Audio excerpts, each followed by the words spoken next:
Welcome to TVS talks YouTube channel. अगर हमारे इस चैनल पे आप नए हैं तो इस चैनल को सब्सक्राइब करें और वीडियोस पे लाइक्स और कमेंट्स करें। अनुपमा के आज के सोमवार वाले एपिसोड में दिखाया जाएगा कि आशा भवन में गणेश चतुर्थी की तैयारी सब लोग कर रहे होते हैं। तभी सागर ये बोलता है कि सब लोग कितनी मेहनत कर रहे हैं। फिर अनुपमा ये बोलती है कि घर पे जब गेस्ट आते हैं तो तब तो हम नॉर्मली सजावट करते ही हैं, लेकिन अभी तो हमारे यहाँ स्पेशल गेस्ट आ रहे हैं, वो भी हमारे गणपति बप्पा, तो मेहनत तो लगेगी ना। फिर तभी शाह उसके बच्चे माही और ईशानी भी बोलते हैं कि बप्पा अगर खुश होंगे तो हमें बहुत सारी खुशियाँ देंगे। तभी अनुपमा बच्चों की बातें सुन लेती है और बोलती है कि वाह बच्चों, तुम तो इतनी अच्छी अच्छी बातें करते हो और इतना सारा काम करते हो, ज़रूर तुम्हें बा केसर वाला दूध पिलाती होगी। फिर बच्चे भी बोलते हैं कि हाँ हाँ, नानी हमें रोज़ केसर वाला दूध पिलाती है और हमें बहुत पसंद है ऐसा दूध। फिर तभी बच्चे डरते हुए किंजल को बोलते हैं कि मामी यहाँ से जल्दी चलो, अगर मामू ने देख लिया तो हमें बहुत डांटेंगे और हमें हॉस्टल भी भेज देंगे। तभी किंजल बच्चों को समझाते हुए कहती है कि कुछ नहीं होगा बच्चों, मैं हूँ ना, अगर तुम्हें किसी ने भी कुछ भी कहा तो मैं उसकी हालत ख़राब कर दूँगी। और किंजल तभी बच्चों को बोलती है कि अभी त्यौहार का टाइम है तो तुम जाके अच्छे से मज़े करो। फिर अनुपमा किंजल को ये बोलती है कि ये सब क्या है। फिर किंजल ये बोलती है कि मम्मी मुझे रोज़ रोज़ लड़ना अच्छा नहीं लगता, पर क्या करूँ, तोशु ने कोई रास्ता ही नहीं छोड़ा।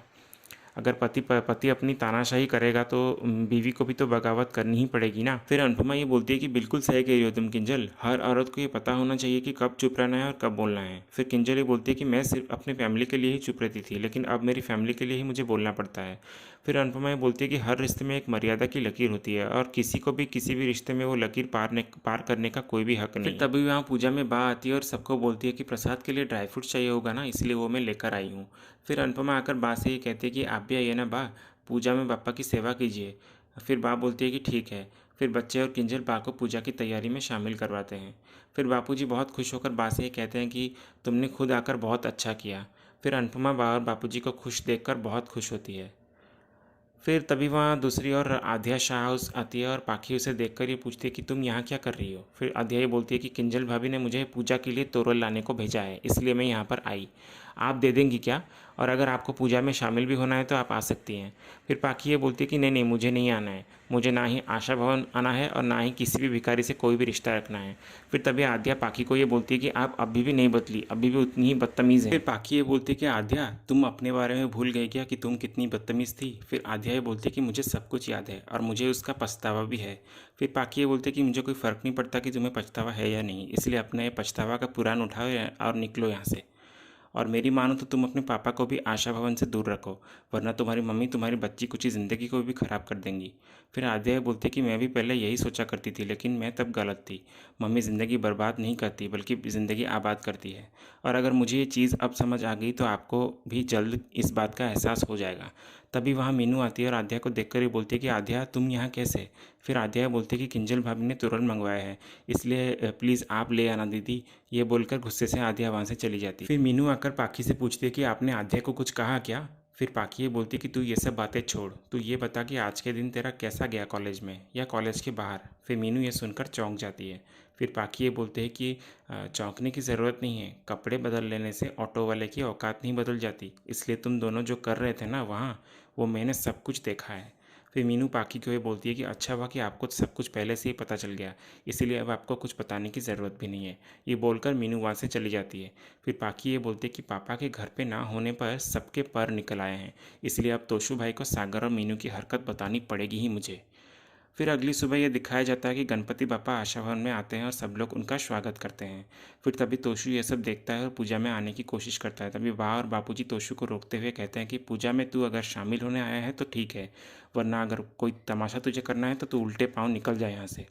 फिर तभी अनुपमा अनुज और बाकी के लोग सब गणपति बप्पा की आरती करते हैं। तभी ये दिखाया जाता है कि तोशु अपने फ़ोन पे सागर और मीनू की फ़ोटो देखता है और बोलता है कि पाखी ने पहली बार कोई अच्छा काम किया है, इसलिए अब आएगा फेस्टिवल में असली मज़ा।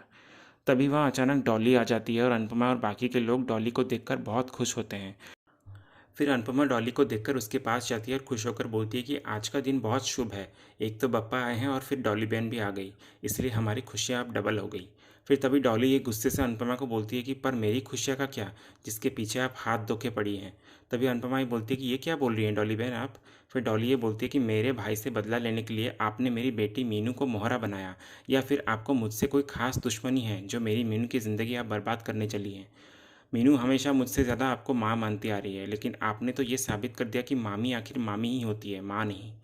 फेस्टिवल है, पापा आए हैं इसलिए ज़्यादा कुछ कहूँगी नहीं, लेकिन इतना कहूँगी कि मेरी बेटी से आप दूर ही रहिएगा और मेरी बेटी के ज़िंदगी के डिसीजन मैं लूँगी, आप नहीं।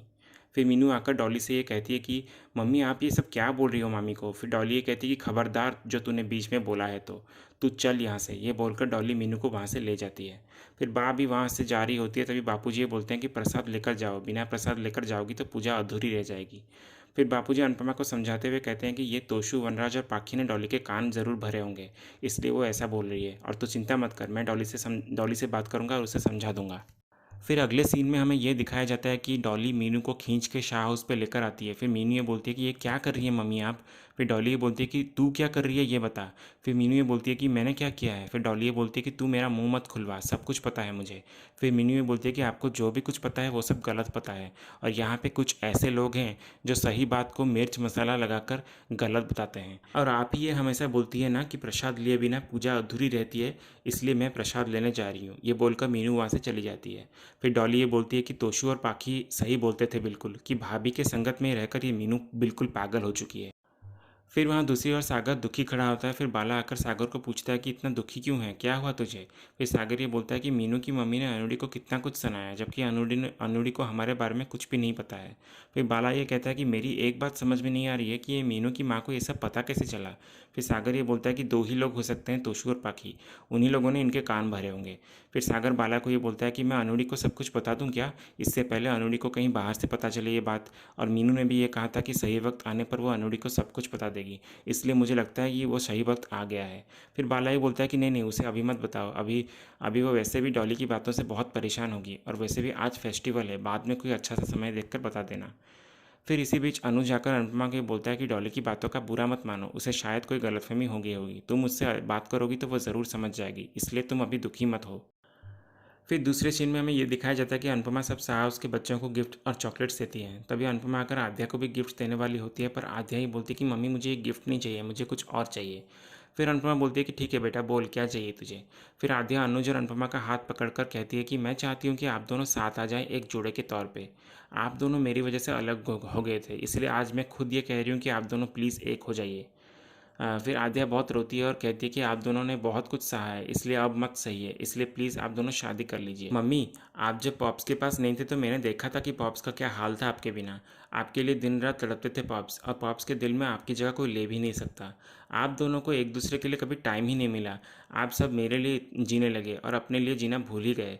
फिर बापूजी तभी ये बोलते हैं कि हमें सिखाया भी यही जाता है कि बच्चों की खुशी सबसे पहले आती है, और इन लोगों ने भी यही किया जिनकी उम्मीद हर माँ बाप से की जाती है।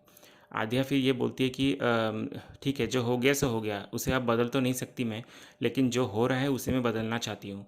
अनुज और अनुपमा को मान बनते हुए देखना चाहती हूँ। फिर तभी अनुज और अनुपमा ये देखकर इमोशनल हो जाते हैं। फिर आद्या ये कहती है कि आपके और पॉप्स की शादी में आपके तीनों बच्चे शामिल थे, लेकिन मैं नहीं थी, इसलिए अब मुझे भी मेरे पॉप्स और मम्मी की शादी देखनी है, इसलिए प्लीज़ शादी कर लीजिए। फिर आद्या अनुज और अनुपमा को राधा कृष्ण की लॉकेट देते हुए बोलती है कि बप्पा के सामने एक दूसरे को पहना के सगाई कर लीजिए और मान की शादी पक्की कर लीजिए। फिर बापूजी ये बोलते हैं कि आद्या को जो कहना था उसने कह दिया, इसलिए अब अनुज और अनुपमा बोलेंगे। तभी अनुज ये बोलता है कि आद्या बिल्कुल सही कह रही है अनु, हमने बहुत रह लिया एक दूसरे से दूर, कब तक हम ऐसे अलग रहते रहेंगे। इसलिए अब तो इस बच्ची को भी समझ में आ गया कि हमें एक साथ एक फैमिली की तरह रहना चाहिए। मैं मानता हूँ कि हमारे रिश्ते में बहुत परेशानियाँ आई और बहुत गलतफहमियाँ भी हुई, लेकिन अनु क्या तुम मुझे मेरी गलतफहमियों के लिए माफ़ नहीं कर सकती। अगर इस वजह से तुम चुप खड़ी हो तो मैं तुमसे माफ़ी मांगता हूँ। और क्या इस रिश्ते को हम सेकंड चांस नहीं दे सकते। अगर तुम्हें ऐसा लगता है कि तुम्हें मेरी बातों का भरोसा नहीं है, तो आज मैं भगवान जी के सामने आद्या के सर पे हाथ रखकर कसम खाता हूँ कि इस बार अनु और अनुज मिलेंगे तो फिर कभी अलग नहीं होंगे, और वो रिश्ता कभी फिर टूटेगा भी नहीं। कम से कम तुम्हें मेरी तरफ से तो कोई शिकायत नहीं मिलेगी, और मरते दम तक हम एक दूसरे का साथ कभी नहीं छोड़ेंगे। वादा है मेरा ये तुमसे। अब तो हमारा परिवार भी यही चाहता है अनु कि हम एक हो जाए, तो तुम क्या सोच रही हो।